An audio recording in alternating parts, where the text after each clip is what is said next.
Konsep pemikiran Marxisme. Karl Marx lahir pada tahun 1818 di Trier, Jerman, yang saat itu bagian dari Prusia. Ayahnya seorang pengacara Yahudi yang berpindah agama ke Kristen Protestan, mendorong Karl Marx untuk belajar hukum.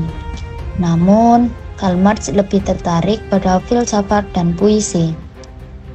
Di Berlin, Karl Marx bergabung dengan kelompok intelektual radikal yang disebut kaum Hegelian muda, yang menggunakan filsafat Hegel untuk mengkritik negara Prusia.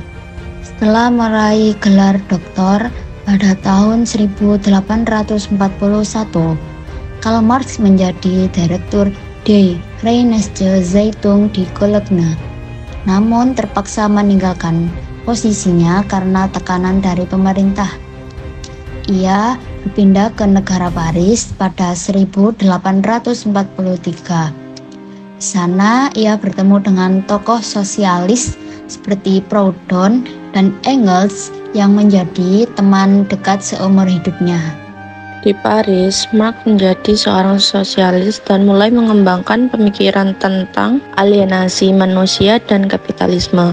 3 karya penting pada periode ini adalah manuskrip ekonomi dan filsafat tahun 1844, yang kedua The Holy Family tahun 1845, dan yang ketiga The German Ideology tahun 1846. Dalam karya-karya ini, Marx menyempurnakan konsep materialisme historis yang menekankan pentingnya ekonomi dalam perkembangan masyarakat dan sejarah. Marx dan Engels juga menulis Manifesto Komunis tahun 1848 yang merumuskan teori perjuangan kelas dan revolusi sosial. Setelah diusir dari Prancis dan Belgia, Marx menetap di London hingga akhir hidupnya, di mana ia terus menulis dan mengembangkan pemikirannya tentang kapitalisme dan sosialisme. Latar belakang teori kelas. Teori kelas atau kerap disebut juga sebagai Marxisme pertama kali dicetuskan oleh Karl Marx pada sekitar abad ke-19, tepatnya sebelum Perang Dingin antara Blok Barat dan Blok Timur, usai di awal tahun 1980-an. Hampir setengah dari negara-negara yang ada di dunia telah mendapat pengaruh dari ajaran Karl Marx. Teori ini hadir sebagai kritik Karl Marx terhadap kaum liberal yang memandang sistem perekonomian akan memberi keuntungan bagi semua pihak yang terlibat lebih dari yang ditanamkan. Menurut Karl Marx, ekonomi liberal hanyalah menjadi tempat eksploitasi manusia dan perbedaan kelas. Hal tersebutlah yang kemudian mendorong Karl Marx untuk menganalisa pembentukan kelas yang terjadi lebih dalam lagi. Selanjutnya, definisi. Bila membahas Marxisme, maka akan banyak menemui istilah kelas sosial. Kelas sosial sendiri sejatinya adalah golongan masyarakat. Lenin, pemimpin revolusi Rusia tahun 1714, mengartikan kelas sosial sebagai golongan sosial dalam sebuah tatanan masyarakat yang ditentukan oleh posisi tertentu dalam proses produksi. Namun, di sisi lain, Karl Marx berpendapat bahwa kelas sosial dan golongan masyarakat adalah 2 hal yang berbeda. Kelas sosial merupakan gejala khusus masyarakat pasca feodal, sedangkan golongan masyarakat adalah apa yang biasa disebut dengan kasta. Kelas sosial baru disebut sebagai kelas sosial dalam arti sesungguhnya apabila secara objektif merupakan golongan sosial dengan kepentingan sendiri dan secara subjektif merupakan golongan khusus dalam masyarakat yang mempunyai kepentingan-kepentingan spesifik serta mau memperjuangkannya. Ketidakadilan dalam kelas sosial. Karl Marx membagi masyarakat ke dalam 2 kelas sosial utama, yakni kelas borjuis atau pemilik alat produksi seperti pabrik dan tanah, dan kelas proletar atau pekerja yang menjual tenaga mereka. Kaum borjuis memanfaatkan tenaga kaum proletar dengan membayar mereka upah yang tidak sebanding dengan keuntungan yang diperoleh. Hal ini menyebabkan eksploitasi, di mana kaum borjuis yang konservatif mempertahankan status quo demi melindungi kepentingan mereka, sedangkan kaum proletar yang progresif dan revolusioner berjuang melawan ketidakadilan ini. Marx memandang konflik antara kelas-kelas sosial sebagai inti dari masalah kemasyarakatan. Menurutnya, sejarah masyarakat selalu diwarnai oleh pertikaian antara kelas-kelas yang berjuang untuk kepentingan mereka sendiri. Dalam kapitalisme, kelas borjuis mengeksploitasi proletariat melalui upah rendah, menciptakan konflik yang menjadi dasar bagi pembentukan kelas-kelas sosial. Marx menekankan bahwa struktur sosial ini bukan berdasarkan ide-ide abstrak, melainkan realitas fisik seperti pekerjaan di pabrik dan tambang yang menggambarkan penderitaan kaum buruh.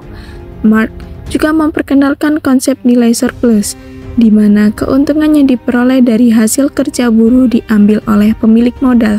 Konflik ini, menurut Marx, akan terus berlangsung hingga terjadi revolusi yang mengubah tatanan masyarakat kapitalis menjadi masyarakat sosialis yang lebih adil. Sejarah munculnya Marxisme Karl Marx. Marxisme adalah paham yang mengikuti pandangan Karl Marx, yang mengkritik kapitalisme dan memperjuangkan perubahan menuju komunisme. Marx melihat sejarah sebagai pertentangan kelas antara kaum borjuis dan proletar.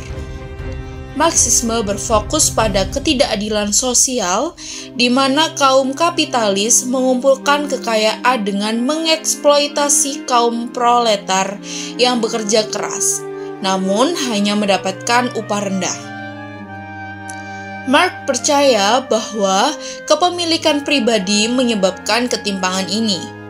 Marxisme menawarkan solusi berupa penghapusan kepemilikan pribadi dan mengganti kapitalisme dengan komunisme untuk mewujudkan masyarakat yang lebih adil. Marx menyatakan bahwa kegiatan ekonomi, khususnya cara produksi, adalah dasar dari struktur sosial. Menurut teori materialisme histori, seluruh masyarakat sepanjang sejarah menunjukkan pola dalam cara mereka mengorganisasi produksi yang disebut mode produksi. 5 mode produksi dalam sejarah yaitu komunisme primitif, kuno, feodal, kapitalis, dan komunisme. Dalam masyarakat kapitalis dan feodal, masyarakat terbagi dalam 2 kelas utama, yaitu pemilik alat produksi dan mereka yang tidak memiliki, yaitu proletari. Marxisme mendorong transformasi sosial melalui pemahaman akan struktur kelas, dengan harapan menciptakan masyarakat tanpa kelas yang lebih sejahtera. Masalah-masalah Maxim. Maxim dipengaruhi oleh pemikiran Hegel, terutama dalam konsep bahwa realitas adalah proses sejarah yang berkelanjutan dan perubahan sejarah mengikuti hukum dialektika dalam kurung tesis, antitesis, dan sintesis. Hukum perubahan ini digerakkan oleh alienasi dan bergerak menuju situasi tanpa konflik, di mana manusia bisa memperoleh kebebasan dan pemenuhan diri dalam masyarakat yang organik. Maxim berkembang pesat setelah Marx meninggal. Dengan pemikiran-pemikiran Marx yang awalnya kompleks, disederhanakan oleh Friedrich Engels dan Karl Kautsky untuk perjuangan kaum buruh. Maxim kemudian diadopsi oleh Partai Komunis, terutama setelah revolusi pada Oktober 1917 di bawah Lenin, yang menggabungkan Maxim dengan Leninisme. Ideologi ini menyebar luas di Uni Soviet, Tiongkok, Korea Utara, dan Kamboja. Namun, kegagalan sistem pemerintahan komunis di negara-negara tersebut menyebabkan perlawanan rakyat karena tingginya korupsi dan tekanan dari liberalisme yang menjadi musuh utama komunisme.